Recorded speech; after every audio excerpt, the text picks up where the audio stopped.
You ever think about just packing up the car, grabbing a bunch of old family notes, and literally going on a road trip to find your ancestors? Well, in this explainer, that's exactly what we're doing. We're riding along with genealogist Randy Seaver on his incredible real-world adventure. It's kind of like a detective story and a family reunion all rolled into one. And this quote right here, this is from Randy's travelogue, and it just nails the whole spirit of the trip. See, this wasn't just about digging through dusty old archives for people who lived centuries ago. No, it was a dual mission, connecting with the family that's here, right now, while also trying to unravel the secrets of those who came before them. And just to give you a sense of the scale here, we're talking about 16 straight days on the road. Imagine that, over 2 weeks, totally dedicated to this one family quest. And in those 16 days, they covered 2,000 miles. 2,000, crisscrossing a bunch of states and even popping into Canada for a bit. This was not a weekend getaway. This was a full-blown genealogical expedition. Okay, so let's get into it, because where this journey began is just as important as where it was headed. You might think the first stop would be a library or a cemetery, right? Nope. The very first stop was a 50th wedding anniversary party for Randy's cousin over in Easton, Pennsylvania. And that's the whole point, right? By starting the journey celebrating 5 decades of marriage, surrounded by generations of living family, it just grounded the entire quest. It's this powerful reminder that we're not just names on a family tree. We're part of a living, breathing story, a chain that connects the past right on through to the future. So with that family celebration really setting the tone, the ancestor hunt kicked off for real in Newton, New Jersey. And almost immediately, Randy ran smack into one of those super frustrating roadblocks that every researcher just dreads. Oh man, this is the classic genealogist's nightmare. The plan was so simple, so direct. But reality? Reality had a locked gate. You can just feel the air go out of the balloon, right? You drive all that way and you're met with a total dead end. But, as we're about to see, sometimes a dead end is really just a detour to something even better.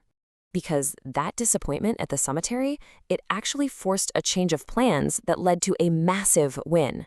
Their next stop was the Sussex County Public Library, and what they found there, well, it turned out to be an absolute gold mine. Way more valuable than just seeing a couple headstones ever could have been. I mean, check this out. Instead of just seeing the graves, Randy found a book with the inscriptions already written down. He found an 1860 plat map that pinpointed exactly where his ancestor W. Knapp lived. And the real jackpot? 16 microfilms of another researcher's notes, which gave him a brand new lead about a possible relative. And in genealogy, a good lead like that is pure gold. And this is where the story gets even more interesting. Because this trip wasn't just about hunching over microfilm readers. It was about actually experiencing the world and creating brand new memories, weaving this personal family quest into the bigger story of American history and culture. So you have these two parallel mysteries going on. In Cooperstown, at the Baseball Hall of Fame, he's thinking about legacy and connection, seeing his heroes like Ted Williams and Tony Gwynn. Then, up in Watertown, New York, another family puzzle pops up. He's hunting for an ancestor's home that's supposed to have R. Smith, 1839, carved into the fireplace mantel. He actually found the house, but nobody was home. Another mystery to solve another day.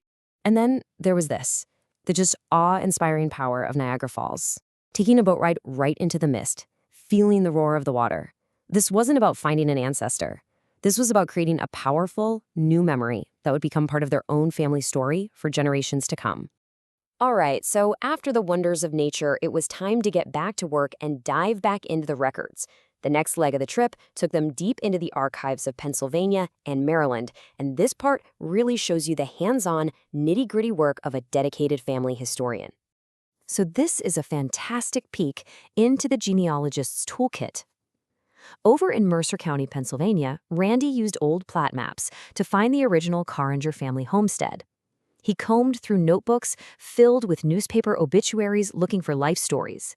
He dug into files left behind by other researchers, and he reviewed probate records to see what property his ancestors actually owned. And you can really start to see a pattern here, how each stop on this journey added a totally different piece to the puzzle. The library in New Jersey, that gave him a critical research lead. The one in New York, it produced a map. And the Historical Society down in Pennsylvania revealed the actual location of a homestead and all those crucial legal records.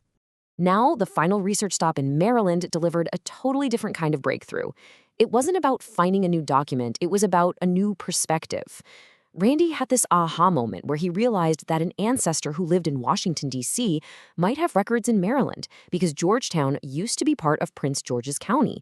You know, sometimes the biggest clue isn't finding something new, it's just understanding what you already have in a new light. So after 2,000 miles, countless archives, and one very locked gate, what was the big takeaway? What did this whole journey truly reveal? Well, there wasn't one big, dramatic aha moment that solves some centuries-old mystery.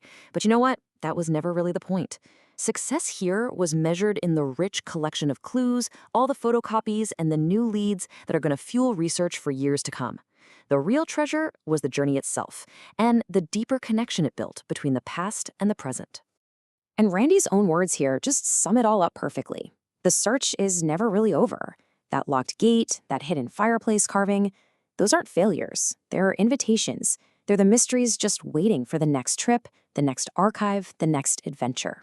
And that really just leaves us with a question for you. Every family has its own stories, its own locked gates, and its own hidden treasures waiting to be found. So when you look at the story of your own family, what mystery are you going to solve next?